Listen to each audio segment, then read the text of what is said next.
bonsoir. Il est maintenant 9 h, il fait noir. Et puis, on va être bon pour voir les effets intéressants que l'on peut rencontrer en utilisant l'oscillateur à ondes multiples de type Lakowski. Ok, ici, nous avons une ampoule compacte bien ordinaire et nous allons illustrer les effets que l'oscillateur à ondes multiples a sur ce type d'ampoule. Ok, nous allons approcher l'ampoule compacte et voir jusqu'à quelle distance il y a un effet avec l'oscillateur à ondes multiples. Comme vous voyez ici, je suis environ à 2 pieds avant d'arriver à la hauteur des antennes. Si j'y vais plus vers le bas, on voit que il y a comme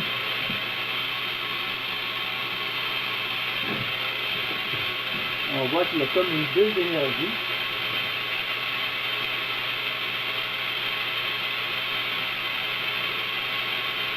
autour des antennes.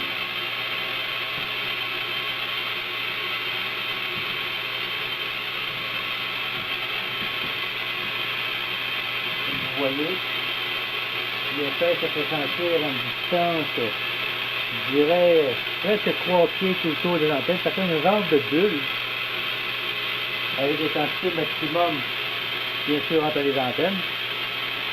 Et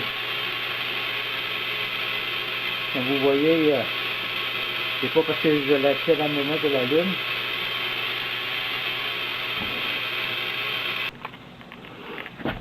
Ok, ici nous avons une ampoule à incandescence d'environ 40 watts, une ampoule tout à fait ordinaire. Et nous allons voir les effets que les ondes multiples ont sur cette ampoule. Vous allez voir, c'est un phénomène assez intéressant. Ok, là, nous avons approché l'ampoule des antennes. Comme vous voyez, il y a des arcs électriques qui se produisent à l'intérieur de l'ampoule. Quand même très nombreux. Et puis plus qu'on s'approche de l'antenne, ici l'antenne émettrice qui est beaucoup plus puissante, plus que l'intensité des lacs dans l'ampoule augmente également. Elle est juste que lorsqu'on touche les antennes elles-mêmes, il y a un arc électrique qui se produit entre l'ampoule et les anneaux de l'antenne. Vous avez remarqué que les anneaux de l'antenne sont électriquement isolés les uns des autres. Le seul anneau qui reçoit l'électricité du tube de type Tesla est l'anneau extérieur. Les autres anneaux intérieurs sont énergisés que par induction. Comme vous voyez ici, je suis rendu entre les deux antennes. Et maintenant, je me dirige vers l'antenne réceptrice. Le même genre d'arc électrique se produit, mais un peu plus faible de densité. C'est un phénomène vraiment intéressant. Et même si j'inverse l'ampoule et je tiens l'ampoule par l'autre extrémité, vous voyez, les ondes électriques se produisent à partir de mes mains. Et la même chose lorsqu'on approche l'ampoule des antennes, l'arc est plus puissant. C'est vraiment très curieux comme phénomène. Ok, pour la prochaine démonstration, nous allons utiliser une électrode conçue également par le Dr Lakowski, dont elle fera l'objet d'une autre vidéo. Mais pour l'instant, pour illustrer l'étincelage qui se produit à partir des anneaux de l'émetteur.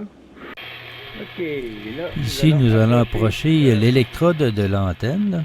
Lorsqu'on approche l'électrode, nous voyons qu'il y a des arcs électriques là, qui sont émis entre l'antenne et l'électrode.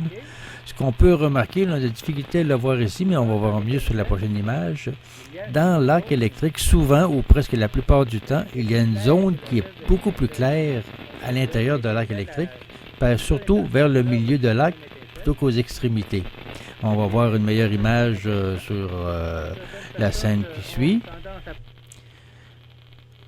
Vous voyez ici, on voit davantage la zone claire qui se trouve à l'intérieur de l'arc dont je vous parlais. Certaines personnes pensent que ce pourrait être une manifestation visible du nom de longitudinal ou de ce qu'on appelle en anglais un standing wave.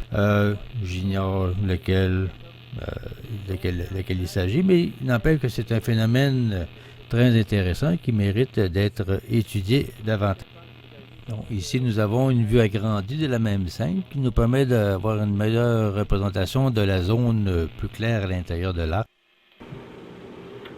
J'espère que cette vidéo vous a intéressé. J'ai d'autres vidéos à suivre bientôt pour expliquer davantage le fonctionnement de l'appareil Lakhovsky.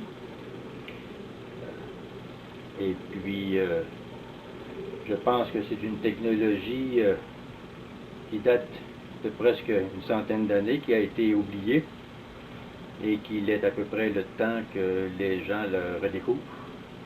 Ici, Anterac 123, à la prochaine.